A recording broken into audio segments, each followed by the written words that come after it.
حضرت علی رضی اللہ تعالیٰ عنہ خود قریش قبیلہ سے ہیں، حضرت حسن رضی اللہ تعالیٰ عنہ خود قریش قبیلہ سے ہیں، حضرت حسین رضی اللہ تعالیٰ عنہ خود قریش قبیلہ سے ہیں، حضرت فاطمہ رضی اللہ تعالیٰ عنہ خود قریش قبیلہ سے ہیں، حضرت عباس رضی اللہ تعالیٰ عنہ خود قریش قبیلہ سے ہیں، حضرت جعفر رضی اللہ تعالیٰ عنہ خود محمد عربی صلی اللہ علیہ وسلم اور آپ کے جد یہ قریش قبیلہ اوپر سے چلا۔ تو پتہ چلا لإیلاف قریش، چونکہ یہ قریش قبیلہ، تو یہاں پہ آپ جو ہے جب آپ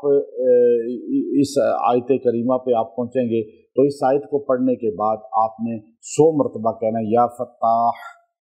یا فتاح، فتاح فاف کے ساتھ ہے۔ تو اب آپ اس پہ دروازے کھلوائیں گے رزق کے اپنے لیے، کیوں کہ مختلف چیزوں کے دروازے ہیں۔ اب یہاں پہ آپ جو ہے دروازے آپ پہ کھلیں گے جو اس قبیلے کو اللہ تعالیٰ نے برکتیں عطا فرمائیں، جو وہاں پہ اس قبیلے کو اللہ تعالیٰ نے رفعتیں عطا فرمائیں، پھر رزق کے دروازے ان پہ کھولے تو ہر طرف شرق غرب ان کے لیے کھل گیا، اور پھر اللہ رب العزت نے ان کو ایک مقبولیت بھی عطا فرمائی ہے۔ تو آپ یہ فتاح کو وہاں پہ جوڑیں گے۔ آپ ایک آیت پڑھنے کے بعد 100 مرتبہ کہیں یا فتاح، یا فتاح، یا فتاح، پھر اس کے بعد آپ جو ہے اگلی آیت کو پڑھیں گے ایلافہم رحلۃ الشتاء والصیف۔ اب چونکہ گرمی سردی کے موسم میں بھی وہ سفریں کرتے تھے تجارت، اور وہاں پہ ان کو حالات مختلف پیش آتے تھے، تو رستے میں ڈاکے بھی پڑتے تھے، رستے میں جو ہے مختلف مسائل کا شکار تھے، اس سے رہزن بہت زیادہ ہوتے تھے۔ اس وقت رہزن تو صحراؤں میں ہوتے تھے، تو آج تو ہماری ایوانوں میں بیٹھ جاتے ہیں، آج تو ہمارے جو ہے آ کر جو ہے اقتدار میں بیٹھ جاتے ہیں، آج ہمارے پاس دوست بن کے بیٹھ جاتے ہیں، ہر جگہ پہ رہزن آج بیٹھے ہوئے۔ آج خطرہ زیادہ ہے، اس وقت خطرہ کم تھا، اس وقت پتہ چلتا تھا کہ یہ رہزن ہے، یہ تو صحراؤں میں ملیں گے۔ اب شہر میں کوئی رہزن نہیں ہے، اور آپ امن سے اپنے گھر میں رہیں، دروازے کھلے چھوڑ کے وہ سو جاتے تھے بعض اوقات۔ تو لیکن جب وہ باہر نکلتے تھے سفر تجارت میں، تو رستوں میں ان کو پتہ ہوتا تھا کہ یہاں پہ جیسے آج آپ سندھ کی طرف موٹر وے پہ جائیں یا کچے کے علاقے میں جائیں تو وہی حال اس زمانے میں تھا۔ تو اب آپ یہ آیت کریمہ آپ سوچئے، آپ کو پاکستان میں رہ کے بھی کچے کا علاقہ جب ذہن میں آئے گا تو وہ حالات سامنے آ جائیں گے کہ کس طرح وہ ڈاکے ڈالتے تھے اور لوٹتے تھے قافلوں کو۔ تو آج کے چاہے آپ کے محلے، آپ کے اقتدار میں بیٹھے، یا آپ کے بغل میں بیٹھے، آپ کے گھر میں بیٹھے، آپ کے کاروبار میں بیٹھے لوگ ہیں، یا چاہے آپ جو ہے کسی بھی حالت میں ہیں، تو رہزنوں سے بچنے کے لیے آپ تصور ان کا ذہن میں رکھیں، اور آپ یا حفیظ، یا حفیظ، یا حفیظ اس کو 100 بار پڑھیں۔ اور پھر اس کے بعد جو ہے آپ یہ پڑھنے کے بعد فَلْيَعْبُدُوا رَبَّ هَذَا الْبَيْتِ، یہاں بھی فا آ گیا، اور پچھلے میں ایلافہم رحلۃ الشتاء والصیف، وہاں 2 فا آئے ہیں، اور 2 فا حفیظی، حفیظ آپ جو ہے 100 باری پڑھیں گے، 2 فا اس میں آئے۔ اگلی آیت کے اندر 1 فا آ گیا، فَلْيَعْبُدُوا رَبَّ هَذَا الْبَيْتِ۔ اب آپ جو ہے بس عبادت کرو اس گھر کی۔ وہ جو ہے وہاں دشمن،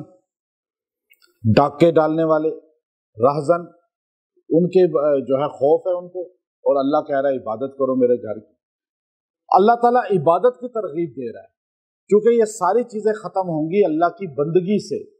نماز چھوڑ دیا، قرآن پڑھنا چھوڑ دیا، حلال حرام کی تمیز ختم کر دی، اور کہا جی بس اللہ مدد کر دے۔ اللہ مدد نہیں کرے گا جب تک فرائض کی پابندی نہیں ہوگی۔ تو اللہ تعالیٰ نے ان کی توجہ دلائی فَلْيَعْبُدُوا رَبَّ هَذَا الْبَيْتِ، کہ دیکھو تمہیں خطرہ ہے، تمہیں پریشانی ہے، تمہیں خوف ہے، تمہیں کوئی بھی دشمن کا خوف ہے، یا ڈاکو کا خوف ہے، چور کا خوف ہے،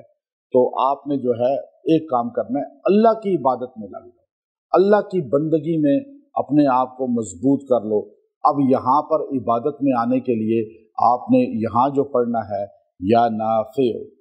اللہ تعالیٰ کا نام ہے یا نافع، اب یہ آپ 100 بار پڑھیں، اللہ تعالیٰ آپ کو نفع دے گا، اللہ تعالیٰ آپ کو عبادت میں انہماک بھی پیدا کرے گا، اور اللہ تعالیٰ آپ کو نفع بھی عطا فرمائے گا، اور اللہ تعالیٰ جو ہے آپ کو ان تمام چیزوں میں جن میں آپ پڑے ہوئے ہیں، اللہ تعالیٰ جو آپ کو پریشانی نظر آتی ہے تو آپ اس کے لیے کوئی کوشش تدبیر کرتے ہیں، اس میں بھی نفع آئے گا، اور جو آپ محنت کر رہے ہیں رزق کمانے کی، اس میں بھی اللہ نفع عطا فرما دے گا۔ اور پھر الذی اطعمہم من جوع وآمنہم من خوف، ایک بھوک ہے جو ہے اور ایک خوف ہے، دو چیزیں۔ اب بھوک بھی انسان کے لیے بہت بڑا عذاب ہے اور خوف بھی بہت بڑا عذاب ہے۔ ایک کال آ جائے دھمکی کی رانگ نمبر سے تو بندہ کس طرح پریشان ہو جاتا ہے۔ یہ تمہارے بچوں کو ہمیں پتہ ہے، وہ اس اسکول میں جاتے ہیں، تم یہ جاتے ہو ٹائم پہ باہر، تو بندہ خوف زدہ ہو جاتا ہے۔ تو اب یہ آیت کریمہ انسان کو سارے خوف سے نکالنے والی ہے، سارے پریشانیوں سے نکالنے والی ہے، تنگ دستیوں سے، غربت سے، بھوک سے نکالنے والی ہے۔ اللہ تعالیٰ نے فرمایا، اللہ پہلے ذکر کیا عبادت کا، اب بندہ کہتا ہے جی یہ کیا ہر بات عبادت ہے، میری پریشانیاں دیکھیں، مجھے پریشانی کا حل بتائیں، تو اللہ کہہ رہا ہے یہی تو حل بتا رہا ہوں، فَلْيَعْبُدُوا رَبَّ هَذَا الْبَيْتِ، تم اس گھر والے کی عبادت کرو، الَّذِي أَطْعَمَهُم مِّن جُوع، میں تمہیں کھلاؤں گا بھوک میں، میں تمہیں امن دوں گا خوف میں۔ یہ کام کون کر سکتا ہے؟ اللہ ہی کر سکتا ہے نا، اللہ کے علاوہ کوئی نہیں کر سکتا۔ تو اب آپ اپنی توجہ کس کی طرف لے کے جائیں؟ سارے بولیے اللہ کی طرف۔ جب آپ اللہ کی طرف لے کے جائیں گے پھر اللہ تعالیٰ آپ کو ان ساری چیزوں سے بلند کر دے گا، آپ کو خوف سے نکال دے گا، خوف آپ سے ڈاؤن، غربت آپ سے ڈاؤن۔ تو یہاں آپ نے پڑھنا ہے یا رافع، یا رافع، یا رافع صوبر پڑھیں، اور اب پہلی آیت پڑھیں اس کے بعد رک جائیں اور وہ الفاظ ادا کریں یا فتاح کو، پھر دوسری آیت کو پڑھیں، پھر رک جائیں یا حفیظو کو پڑھیں 100 بار، پھر تیسری آیت کو پڑھیں تو 100 بار کیا پڑھیں گے؟ یا نافع، پھر چوتھی آیت پڑھیں گے اس کے بعد 100 بار کیا پڑھیں گے؟ رافع۔ یہ آپ اگر روزانہ پڑھ لیا کریں نا، رزق آپ کے پیچھے بھاگے گا، امن آپ کے پیچھے آئے گا، خوف آپ سے ختم ہو جائے گا، اور بھوک افلاس آپ کے گھر سے ختم ہو جائے گی، اور آپ جدھر جائیں گے، لوگ باہر ملک جا رہے ہیں کسی ملک میں جا کر نوکری یا رزق کے لیے، تو وہ یہ پڑھیں روز، کتنا ٹائم لگے گا اس میں؟ 10 منٹ، زیادہ سے زیادہ 10 منٹ،